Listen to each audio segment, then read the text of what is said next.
ओम शांति। 26 जून 1969। अव्यक्त बाप दादा मधुबन। शिक्षा देने का स्वरूप, अपने स्वरूप से शिक्षा देना। बाप किसको देख रहे हैं? बच्चों को देख रहे हैं। आज मुरली में क्या सुना था? आप सभी किसको याद करते हो? बाप, टीचर, सद्गुरु को। तो बाप दादा भी सिर्फ बच्चों को नहीं, लेकिन तीनों संबंधों से, तीनों रूपों से देखते हैं। बच्चे तो सभी हैं, लेकिन टीचर रूप में क्या देखते हैं? नंबरवार स्टूडेंट को। और गुरु रूप से किसको देखते हैं?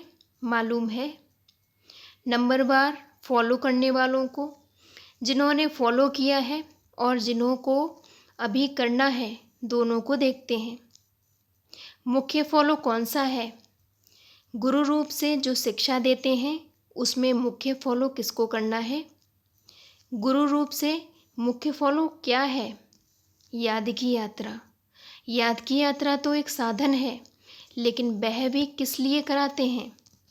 दूसरों की सद्गति करने पहले अपने को क्या फॉलो करना पड़ेगा? याद की यात्रा भी किस लिए सिखाई जाती है?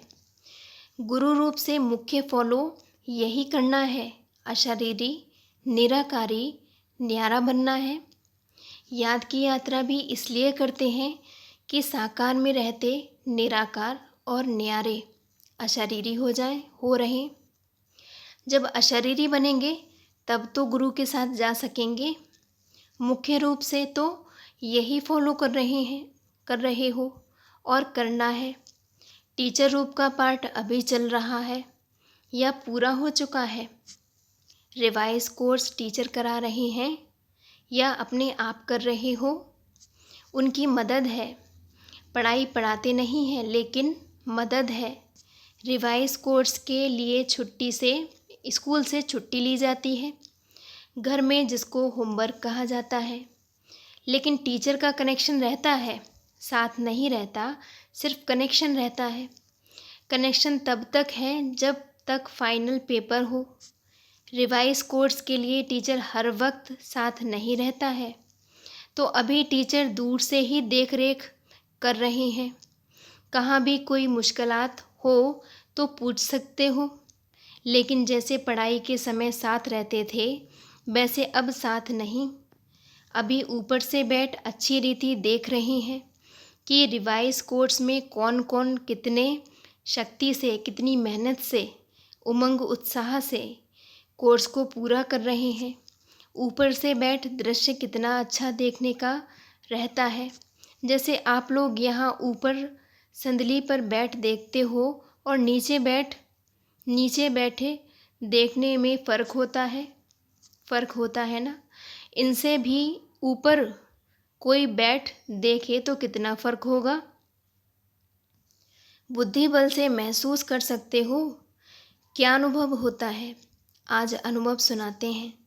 अनुभव सुनने और सुनाने की तो परंपरा से रीत है, तो वतन में रहते क्या अनुभव करते हैं? वतन में होते भी टीचर का कनेक्शन होने कारण देखते हैं। कोई बहुत अलौकिकपन से पढ़ाई को रिवाइज कर रहे हैं, कोई समय गवा रहे हैं, कोई समय सफल कर रहे हैं। जब देखते हैं समय को गवा रहे हैं तो मालूम क्या होता है? तरस तो आता है, लेकिन तरस के साथ साथ जो संबंध है, वह संबंध भी खींचता है। फिर दिल होती है कि अभी अभी बाबा से छुट्टी लेकर साकार रूप में उन्हों का ध्यान खिंचवाएं, लेकिन साकार रूप का पार्ट तो पूरा ही हुआ, इसलिए दूर से ही सकाश देते हैं। बाबा जैसे साकार रूप में लाल झंडी दिखाते थे ना, वैसे ही वतन में भी। लेकिन देखने में आता है कि अव्यक्ति रस को, अव्यक्ति मदद को बहुत थोड़े ले पाते हैं। जो भी रास्ता तय करते विघ्न आते हैं, उन विघ्नों को पार करने के लिए मुख्य कौन सी शक्ति चाहिए? सहन शक्ति। सहन शक्ति से पहले कौन सी शक्ति चाहिए? विघ्न डालने वाली कौन सी चीज़ है? माया। सुनाया था ना कि विघ्नों का सामना करने के लिए पहले चाहिए परखने की शक्ति, फिर चाहिए निर्णय करने की शक्ति। जब निर्णय करेंगे यह माया है व अयथार्थ है, फ़ायदा है व नुकसान, अल्पकाल की प्राप्ति है व सदाकाल की प्राप्ति है, तब निर्णय करेंगे तो निर्णय के बाद ही सहन शक्ति को धारण कर सकेंगे।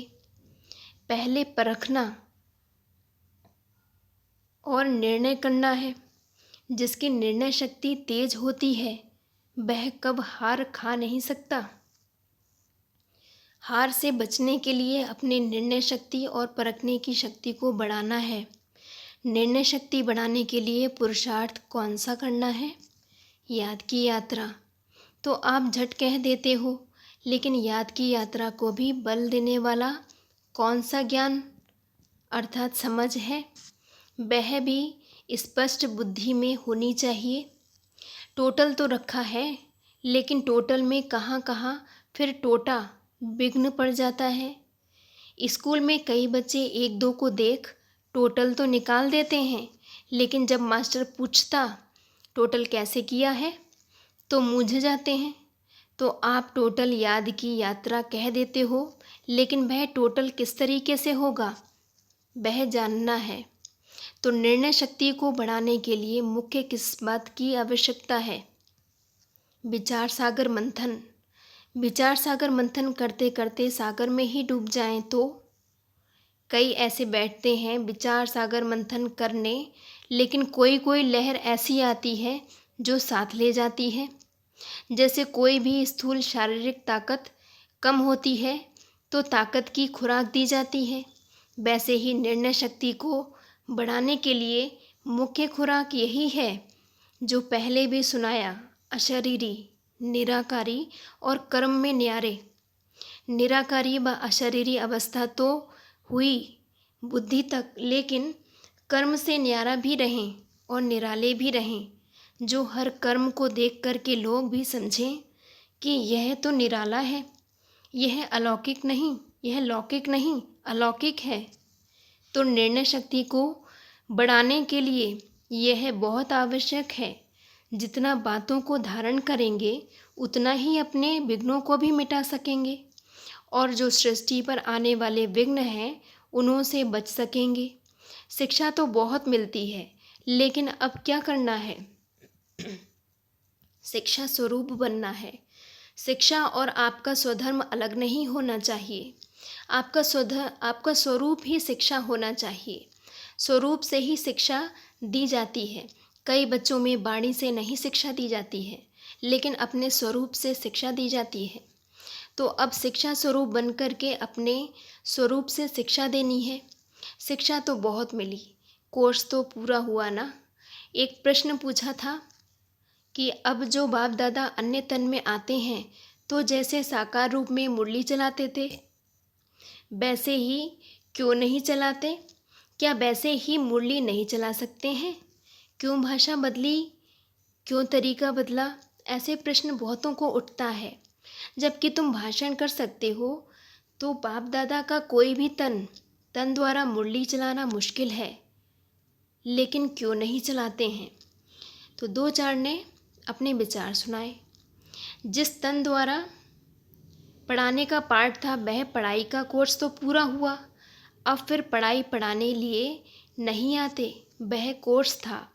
उसी तन द्वारा पाठ पूरा हो चुका है, अभी तो आते हैं मिलने के लिए, बहलाने के लिए। और मुख्य बातें कौन सी हैं? जैसे अशरीरी कर्मातीत बन करके क्या किया? 1 सेकंड में पंछी बन उड़ गया। साकार शरीर से 1 सेकंड में उड़े ना। तो अब पढ़ाई पूरी हुई, बाकी एक कार्य रहा हुआ है साथ ले जाने का। इसलिए अब सिर्फ मिलने, अव्यक्त शिक्षाओं से बहलाने और उड़ाने लिए आते हैं। पढ़ाई के पॉइंट्स, पढ़ाई का रूप अब नहीं चल सकता है। अभी कोर्स रिवाइज हो रहा है, लेकिन कितने समय में रिवाइज करेंगे? कितने तक पूरा कोर्स पूरा हुआ है? अभी यह सभी को निर्णय करना है कि कहाँ तक रिवाइज कोर्स हुआ है, कितना समय अब चाहिए। साकार तन के हर कर्म, हर स्थिति से अपने को भेंट करना, उनको देखते, यह लक्ष्य रखते रखते अपने को देखो, फिर पता पड़ेगा कि कहाँ तक है। लक्ष्य तो बता दिया है कि कैसे अपने को परखना, फिर उत्तर देना। दूसरा प्रश्न यह देते हैं, होमवर्क तो तुम्हारा चल ही रहा है, उसमें विशेष ध्यान खिंचवाते हैं। यह जो पार्ट भावी प्रमाण हुआ है, उस साकार रूप को अव्यक्त क्यों बनाया? इनमें भी कई गूढ़ राज रहस्य हैं। इसकी गहराई में जाना, सागर की लहरों में नहाने नहीं लग जाना, लेकिन सागर के तले में जाना, फिर जो रत्न मिले बह ले आना। यह सोचना इनका गूढ़ रहस्य ड्रामा में क्या नूंधा हुआ है। ऊपर कोई रहस्य गूढ़ रहस्य है, बिना रहस्य के तो कोई भी चलन हो ही नहीं सकती। अच्छा, अभी टाइम हो गया। ओम शांति।